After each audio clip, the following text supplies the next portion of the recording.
Well, Nicole, thank you so much for being on the podcast today. So excited to be here. Awesome. Well, first I want to congratulate you on the big promotion. I feel like that should be done publicly. Thank you. Still wrapping my brain around it. As you just laughed. So how long have you been in your network marketing business?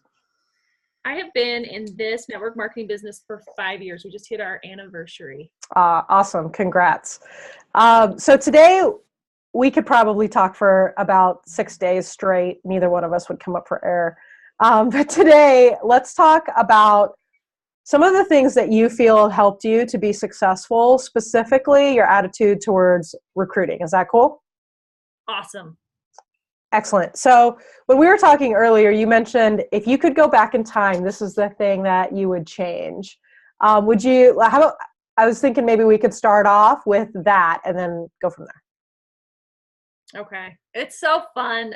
Like I said, I'm just so happy to be here. I'm honored to be a part of anything Tasha and her team are doing. And so as we were talking earlier about things that have changed and what I maybe wish could have been different, most of the time I feel pretty good and confident about the process that has happened. And I think things happen for a reason, and it's okay to be, find perfection in the imperfection as you're building your business. But I have said, if there was one thing, it would be that, I would bring up the business side to any and everyone, that I would have a more clear and aggressive, if you will, recruiting plan in place. Because when I started, it was second, it was very product based. It was very enrolling and building that way and passively kind of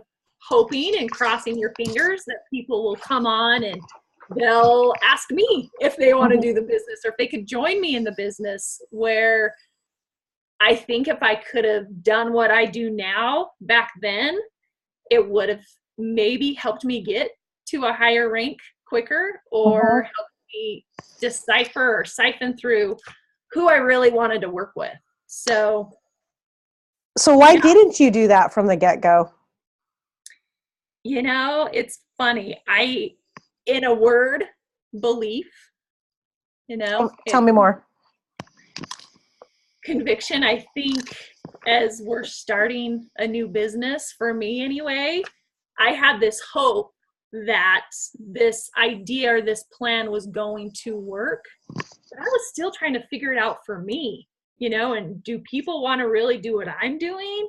And am I really convicted that it's going to be this dream that I think in my head? And am I confident and almost humble enough or hungry enough to just lay it out there? And I was confident in the fact that I had skills and that I could talk to people and that I would do anything for what I was trying to accomplish, which at the time was, help my family out. So I was like, okay, let's drop the act. I can go door to door and make this work. But there was that block of, do people want to do what I'm doing? So I wasn't actively seeking out people. So how did you overcome that? And if you tell me I started making a bunch of money, then I'm going to kick you off the podcast. Because it's a chicken and egg problem. That's hilarious. That's such a good question. I think what started to happen is the belief grew, right? The belief grew in the process of what was happening, not necessarily from a monetary standpoint, but from seeing people start to see hope and the realization that they were capable of something. I had a builder, this will always stick in my head, that said one time, a new builder, where she said, I just want to be really good at something. And it made me start to think, I have this ability to help people feel awesome. Sure, the income's nice and that comes later, but there's a quote that, again, I always tell Tasha, I love quotes, but I butcher every single one of them. But ultimately, giving growth and contribution to the world and to other people, that really fuels me. That makes me feel happy. That's what I want to do more in my business. And when you can recruit with that kind of focus, and I know I said the word conviction already, but there's no doubt in my mind that this opportunity is not incredible for anyone. So I'm going to ask anybody. I'm going to not make any assumptions, and I'm going to ask people if they want to learn how they can make an income, ABC, and look them in the eye and just, this train is moving and you want to be on it. It's exciting. And I feel like just the passion behind that sells itself. So I had to get it straight in my brain to get to that point that I wasn't stopping. This was the end game for me, and that it worked. Sure. But people quit, they fail, they don't do as well as they should. Doesn't that discourage you? Absolutely. I think, why yes it does. Oh, great. Podcast over. I think it's hard to see people not live up to the potential that you can see in them. Mm-hmm. It's hard, it's really hard. But again, the end game for me is just, it's such a continual thing where if somebody falls away or they get discouraged or they quit, I'm continually putting people into, there's this elevator escalator analogy where if we're focused just on one person in the recruiting aspect, we put them in the elevator with us and we take them to the top. And that's just the one person we have focused on. That person might quit, they might get discouraged, and then I had all this time with just one person. But if I'm continually bringing people on this escalator, got this revolving system of active recruits coming in, which helps you keep your sanity, one thing, and your recruiting process becomes fun. You're not so tied to, oh my gosh, this person quit and now this isn't going to work and I don't know what to do. And you go in this like downward spiral of, whew, now what? So that seems pretty counterintuitive, because what I heard you say is that when you realized people failed, instead of stopping to recruit, you recruited more people. And that doesn't make a lot of sense. So could you explain that process? Well, because I run this recruiting course, right? And they're like, well, so-and-so failed, and so I can't ever recruit anyone again because people fail. Or even for myself, I'm not as far along as I would want to be, and so therefore I can't ethically recruit.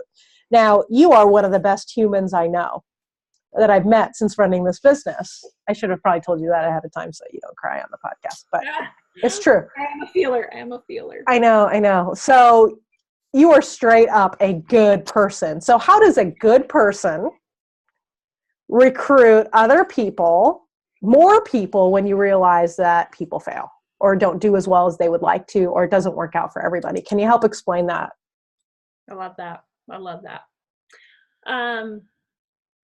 I think what it does for me is, and I heard this again, I've been quoting her all day, Tasha, where it's like, do you want to be perfect or do you want to do hard things? And when it's absolutely essential to growth in life to do hard things and to fail and to pick yourself back up and go. So in the recruiting aspect, when people quit, for me, I just feel like I've always got like a backup plan, which makes me excited. Whether I fail, then I do a post-game wrap-up and I'm like, why did this recruit fall away? It's time to kind of look and figure out, I say success leaves clues, so does non-success or failure. Let's pick it up. Yeah. Non-success, failure. But how could I have done better? Or it's funny because we do start to second guess ourselves when somebody quits. What did I do? What did I not do? What did I overdo? But having the hope of a new prospect that does want that, and Mm-hmm. just be so sure of yourself. And if you're not sure, there's a triangle that I always talk about and draw in the air where On it's a podcast, on an on a audio. podcast. And she'll tell me, I'll do my hair. She's like, it's a podcast. No one can see you. It's like even better. So what it is you've got action at the top, and then action leads to confidence, and confidence leads to belief. And so just getting out there and going through and saying, gosh, this recruit didn't work, but all right, I'm going to try something. And then when it does work, you've got some confidence, then you believe it's going to work. You did more action. So Yeah, I think it's just this idea that although anyone can do it, it's okay if not everybody does do it. And being okay with that. And it's just that whole, like, what's the truth of network marketing and direct sales versus what's my feeling? And so when I was a pretty good manager in my direct sales day, like pretty good productivity, but we would launch 100 reps and 10 to 15 of them would, retain into, the next 6-month period. And that's just part of like how this works, because not every, people try it, they don't like it, they try it, they don't want to, they might be good at it, but they're like, meh, it doesn't do what I thought it would do. Maybe they weren't, they really couldn't communicate at the end of the day, or some life experience happened that kind of derailed them, and then whatever, and then people do well. And I think it's just understanding that the down escalator that you mentioned is just as normal as the up escalator, right? Every time, you never see an escalator where it's just one way, right? There's an up and a down. right. And so what I took out of that analogy was that you want to put people on the up escalator at a faster rate than people are coming off the down escalator. But it's this understanding that people will come down. That's okay. It's not like, I'm okay with that. And you mentioned post-game, and I was just thinking about this the other day, that our job as recruiters is not to ensure their success. I'm a coach, right? But I think about sports analogies. I used to coach JV, junior varsity high school basketball, which is the worst basketball in the world, right? 13, 14-year-old girls, junior varsity private school. And we had adopted an idea that everybody plays no matter what, right? At least 2 minutes, no matter how, and think about the 14, 15 private school girls basketball. And so what we looked at is our job was to put people in the game or give them the opportunity to play. Their job was to play. And I feel like that's what recruiting is, that it's not our job to play the game. Our job is to give people the opportunity to play and the resources to play. And, then it's okay if not every person on my JV basketball team plays in college, because that's not my job. Right. It's just to let people play. And that's what I've been really thinking about recruiting, that maybe we've just thought about it all wrong. Well, it's so interesting too, for those of us that are in direct sales, think about who recruited you. Were they some crazy, awesome, dynamic person, or did they probably make mistakes when they were recruiting you, but did you opt in to play? You did. You opted in to play, and they got turned down by 4 other people.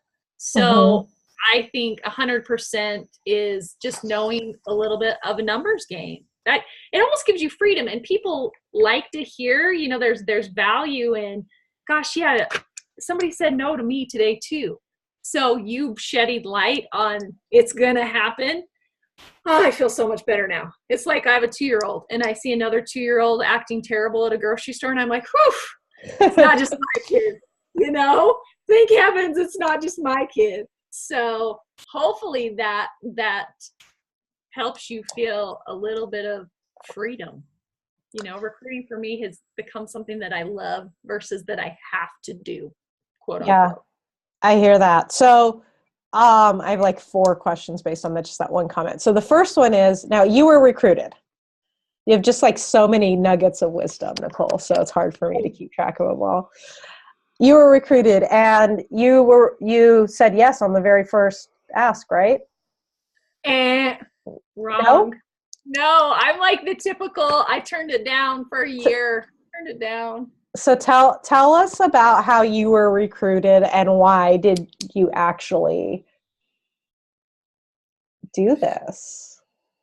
So funny. I don't know why that came to me, because my upline is a very dynamic, incredible, stellar, awesome person. You know, when she recruited me, was she all of those things? Sure. Maybe not at network marketing yet. And it goes back to they give the opportunity and we get to choose. She didn't do something that made it switch for me. It was me, timing, opportunity, etc., that switched. But you know, she approached us and asked us face to face was the first whatever interaction of asking, and I was like, no way, no thanks, that's weird. You're gonna be one of those people, you know, I don't have the energy for that, I just had a new baby. All of the excuses for sure came back not even months later, but 4 months later, via phone, like, come on, like, this is so great, this is what we're doing. And she's my family, so we would have interactions all the time and it would come up. But there was a final a final email that was sent, which I was like, that's weird, we don't really communicate by email. But the subject said, last time, I promise. And just said, I really want you to take a look at this. I really think it could help you and your family. And I can't remember very much what else. It was just literally like, I'm sure it was how I would write to somebody. 3 sentences. I'm at an airport, sending a Hail Mary out. Let's try again. And watch this video, talk to your husband, and just look at it. So my husband was like, oh my gosh, again, like, this is getting crazy. Like, we got to tell her to stop. And I was like, okay, down in the basement, watched 2 not that incredible videos. But something then changed for me, where again, it meant like opportunity, hope for something better, persistence of the recruiting. And, you know, I always say divine intervention, because it just felt this on the cusp of something. And it felt uncomfortable. It felt very uncomfortable for what I was going to say yes to. So I was almost like bratty about it. Like, fine, whatever. I don't have any friends. What's the minimum? What do we do? I don't even know, you know? And then after that, day 2, I was in.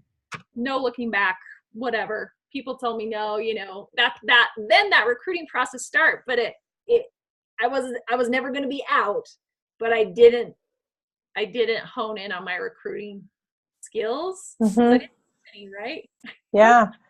So what would you say to like first year or 2 in the business, Nicole? Like, I mean, a lot of our people, they're not going to be able to wait until they make however much you were making before they have to recruit. Like, I'm like, you need to start from day 1. Right. And so what advice would you give them? Oh my gosh. It's just literally, just do it. You have nothing to lose. And I always do this, like, what's the risk reward? One person can completely change your business, or they can tell you no. What is the big deal about that? Like, life completely changed versus, oh, he or she said no. Darn it. All right. Well, this one feels much better over here. The like life-changing person. Mm-hmm. This one feels like that's worth a conversation. You know, it's worth me stepping outside my comfort zone, making it a personal conversation. You know, be invested in them. Listen is what I would tell myself. And I recruited like quick. I remember thinking, okay, I need to have this amount of people, you know, to It's get audio, Nicole. You know, say the number. I needed to have 3 people. I'll post the video for you guys somewhere. So funny. I keep looking at her. And I'm like, this many. Hold up your hand. I needed to find 3 people. So I'm like, okay, great. But then what I would tell people too is, guess what? You need to find more than 3 people. You will need to find a lot of people, but it all goes back to the risk reward.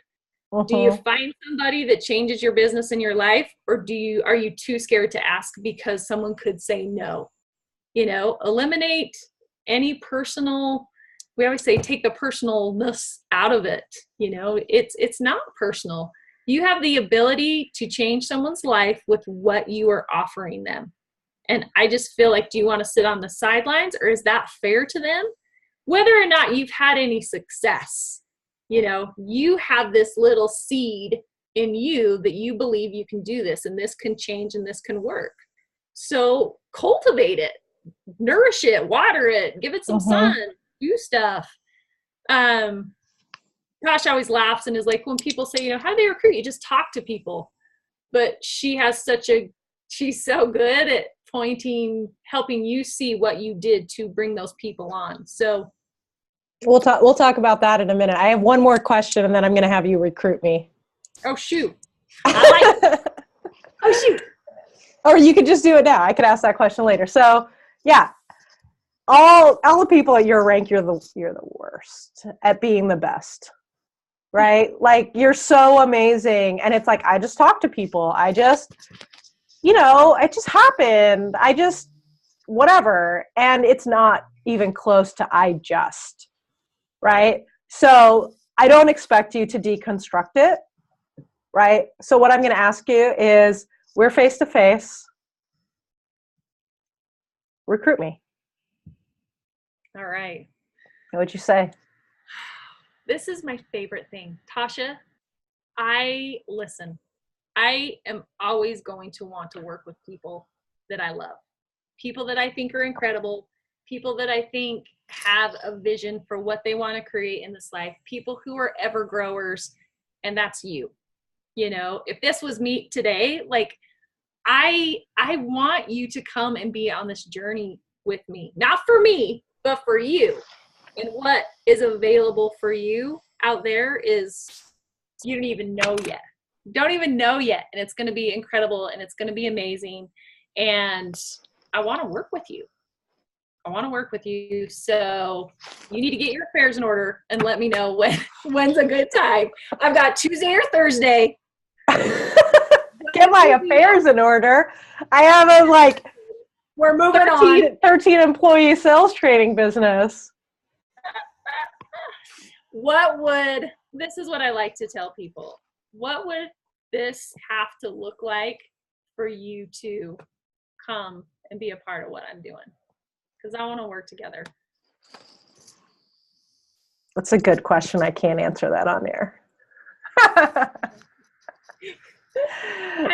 feel like people, you've got to paint a picture for people what it could be like, but also what I see for them isn't what they see for them. So, okay, this could look great if I could make this much money a month, if I could work this many hours a month, part-time, full-time.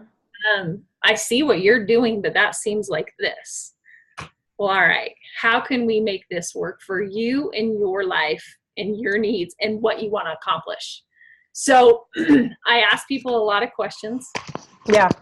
I mean, that's just what I do. I just say, if we're sitting down, you're already open to hearing something. So why are you interested in doing this? And that question leads me to all the others. Well, I think what I'll have to do is I'll post a YouTube video of this conversation. I don't have any makeup on. You didn't do your hair. But I think what everybody needs to see is the look in your eyes.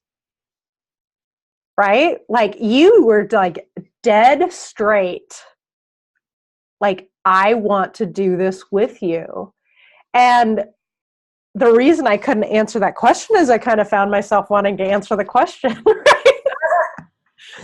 Right? I'm sorry, Nicole, I cannot be recruited by you right now. This is a vulnerable place.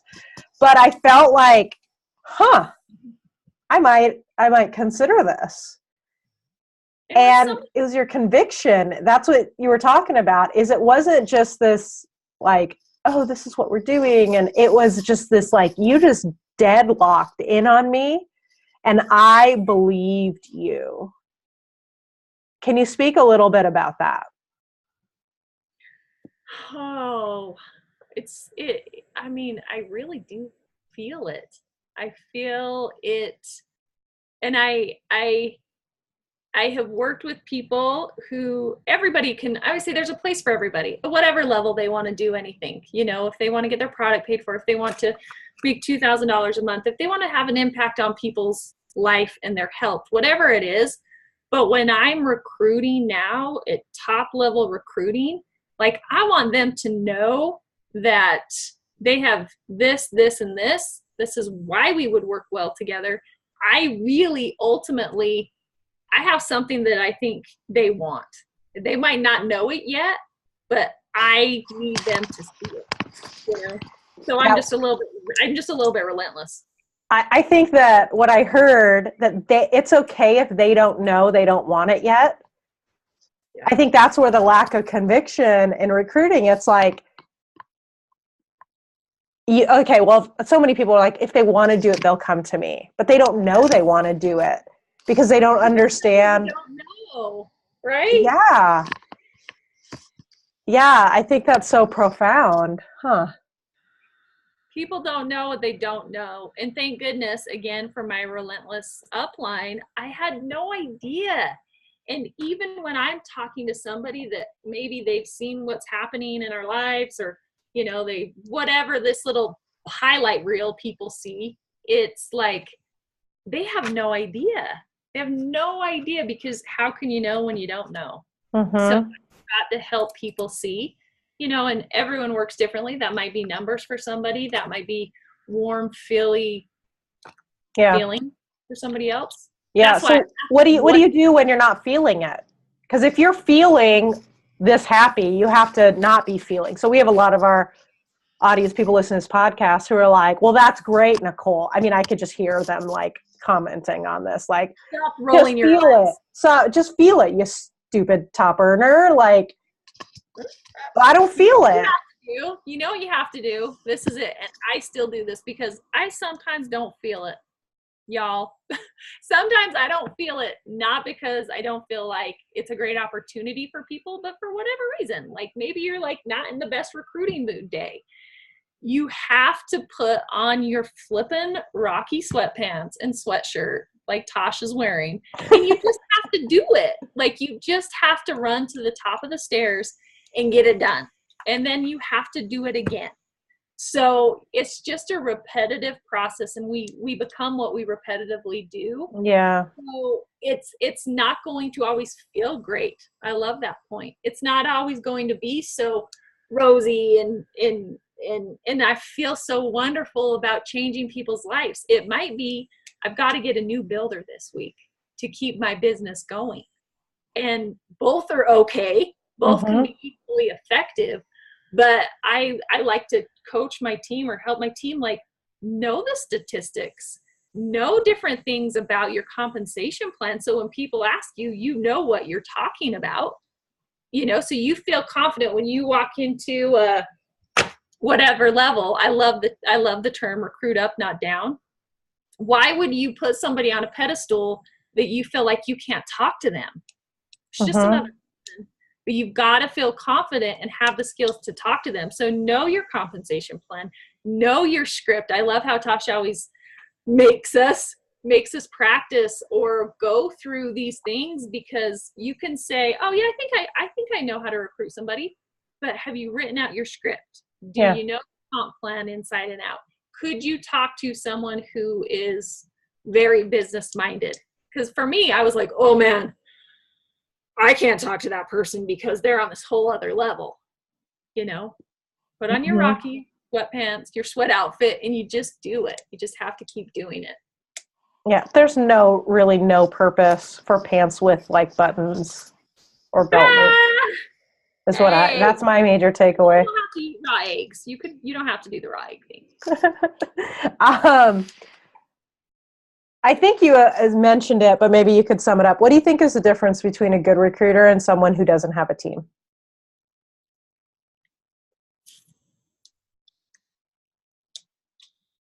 thoughtful on that. I'm wanting to make it such a short answer. Consistency. Okay. What do you mean? I feel like midway through the conversation, when things get hard, people either keep going or they stop. So if you are consistent in your pursuit of bringing on new people, it will work. It'll work. You ask enough people.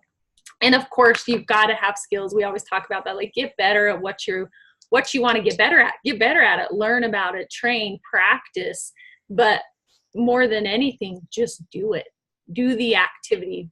Be active in it. And you just have to be, I would just say, consistency. So how many new builders, just to give them like something they can grab, how many new builders do you launch in a month right now? Right you're, now, you're in a season of massive growth. I'm in a season of massive growth. But here's for me personally, not my team, but just me. Like, I feel really, this month there will be 5. And that's a lot for me to handle if they're my personal enrollments or if I've sponsored them or put them somewhere else.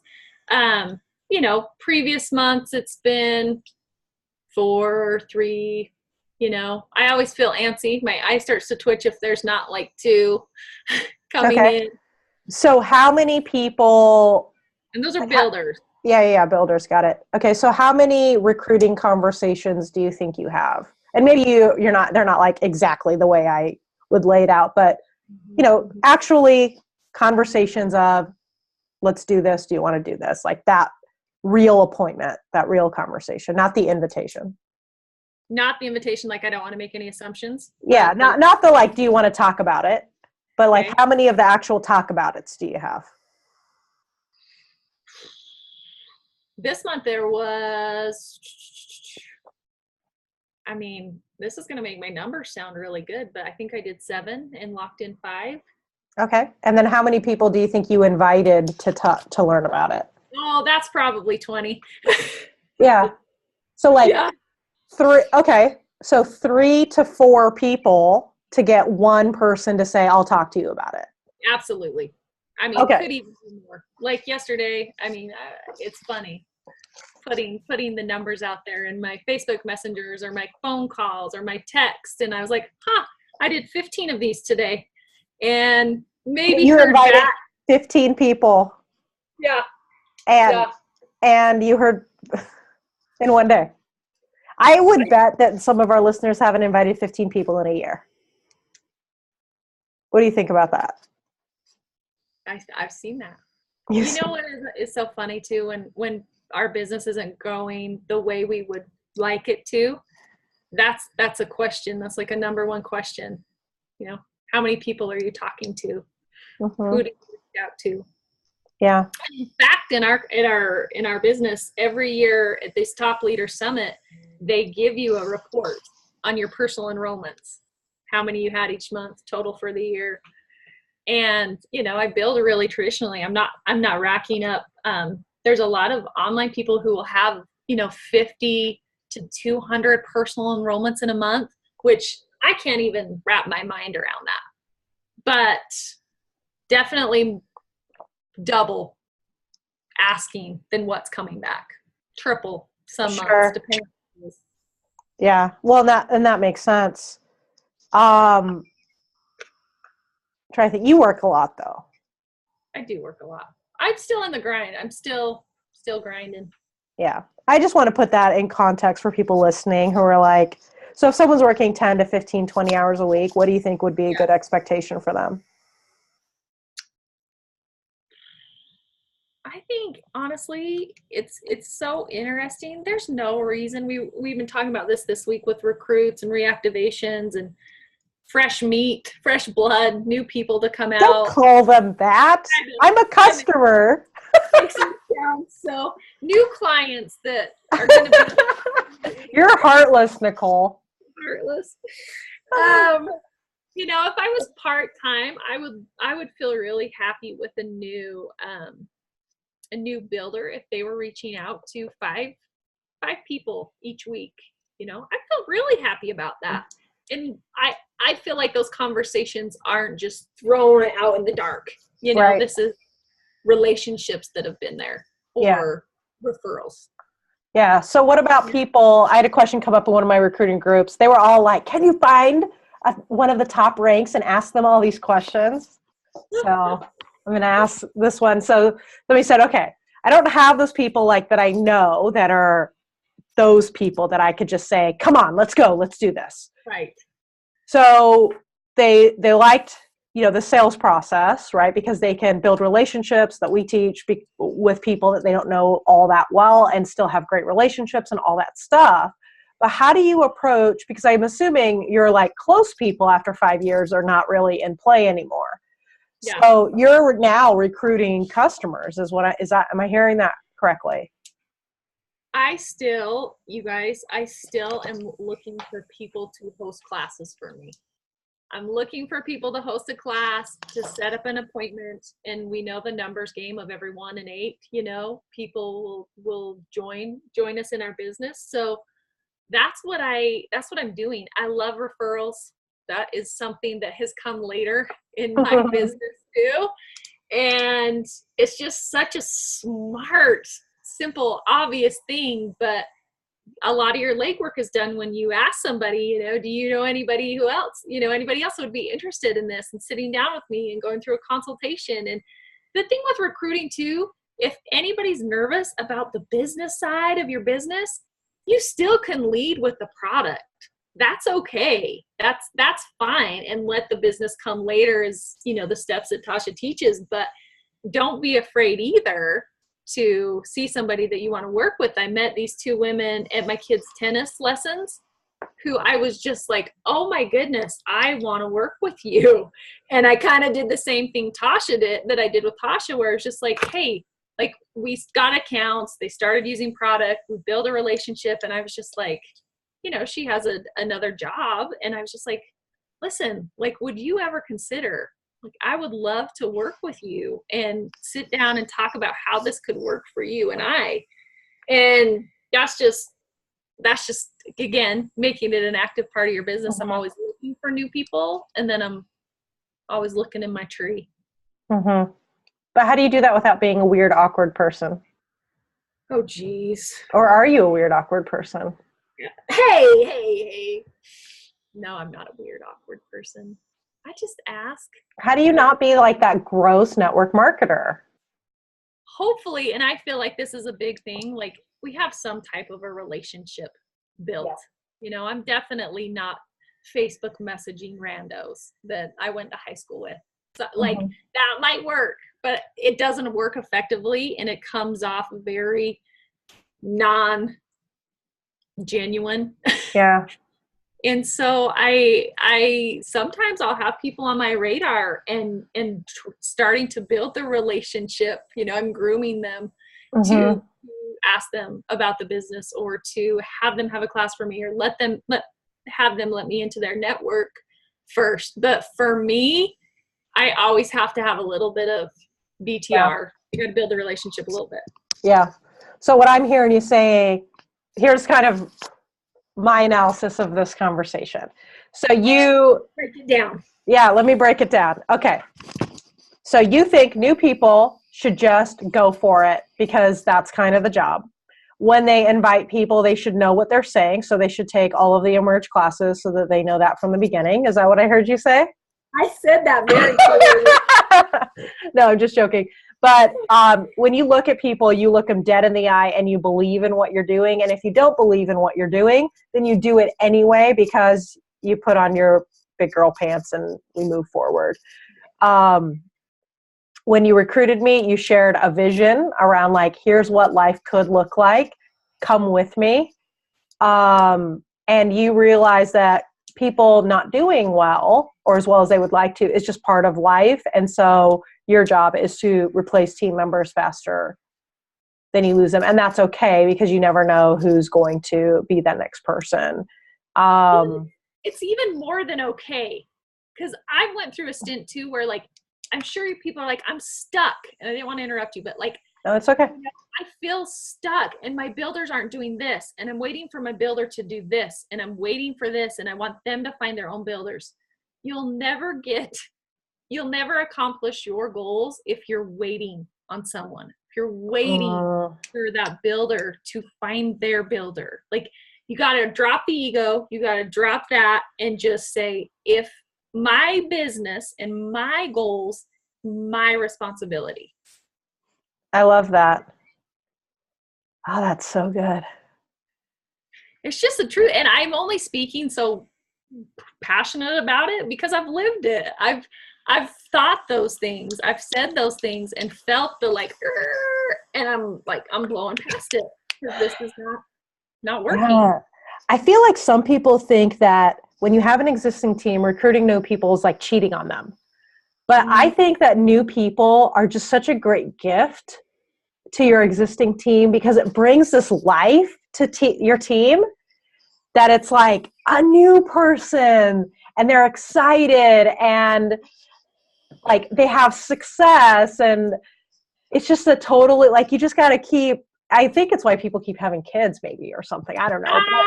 But you know what another thing it does that's so funny is it helps this other person over here see this new person, and it makes them go, ooh, yep. Oh, I got to step up. I got to rise up to this new leader over here that's getting kind of the spotlight and they're doing well, and I got to up my game. Mm-hmm. And that totally works. And that's a huge part of culture. Okay, last thing. We could probably do for a 4-hour podcast. Resistance is futile. You said that to me before. Tell me what you mean by that. Oh my gosh. It just means I've been a part of it. I've lived that too. And for those people that you feel like have said no and you're sad and these big dreams of riding off into the sunset are crushed, they're going to come back. You stick with it long enough and be consistent in your pursuit of relentlessness, they'll come back because of what you're creating and doing has this almost this energy force field. So that's what I mean by resistance is futile. It's they say no for a little while, or no, not now, or this isn't going to work, but it goes two ways though. Like you've got to be persistent with it so that they can't resist the second or the third or maybe the fifth time over 5 years. Sure. But also still always being a good human in a relationship. Like, and I think that's what I heard from you. That's number one. That's number one. Yeah. But like we've joked that both of us, like me and recruiting my team, right? You and recruiting your team, or being recruited. It's this like, you can say no now. That's fine. It's happening someday. So you might as well just save yourself some time and just come with me now. Absolutely. Absolutely. And I feel like that is the attitude that separates people that are at your level in the network marketing industry, right, at the very top rank, from those who aren't, right? Like recruiting is fun. It's fun, like bringing new people in. It's fun getting that excitement. It's not like a death sentence you're giving them. And if they like it and do well, great. And if they try it and they don't like it, at least they're richer for the experience. Well, and back to your culture part, like hopefully they have left saying, I had a great experience with Tasha. I had a good experience with Nicole. I was, privy to learn this, and it really helped me stretch and grow. That goes back to, you're still a good person. We leave things better than we found them or left them. But I mean, the pros and the cons of the recruiting, like it's so easy. I'm out a life-changing person or a no that I'm still going to be friends with and see them and go to church. It's all good. Just ask. I love it. I love it. Is there any last thing that you would like to share with them? And Tasha seriously did not ask me to plug anything, but I'm going to plug her. I hope that doesn't make you uncomfortable. I just feel like when I've touched on the skills portion that a lot of us come into any type of business, but this business in particular, we might be lacking. And it's incredible to have a training that provides that for people, where if you feel a little shaky or you feel a little like I'm unsure of what to say. She has a recruiting group that she's like, I think you would really benefit from this. And me, whatever, at the top rank, I'm like, yeah, I could really benefit from this. Be ever growing, be ever learning, be consistent. There's this is what I'll leave you with, is the ability to be, or success, I feel like, is determined by you living up to the commitments that you make to yourself. So if you say, I'm going to give this a shot and I'm going to do it and I'm going to be successful at it, you know what you should be doing. You know the steps, like what needs to be done. So when you live up to the commitments that you make to yourself, the sky's the limit. Sky's the limit. I love that. We just have to end it there. Thank you so much, Nicole, for being on the podcast. I feel very honored to be in the presence of such greatness. Oh, I just love you.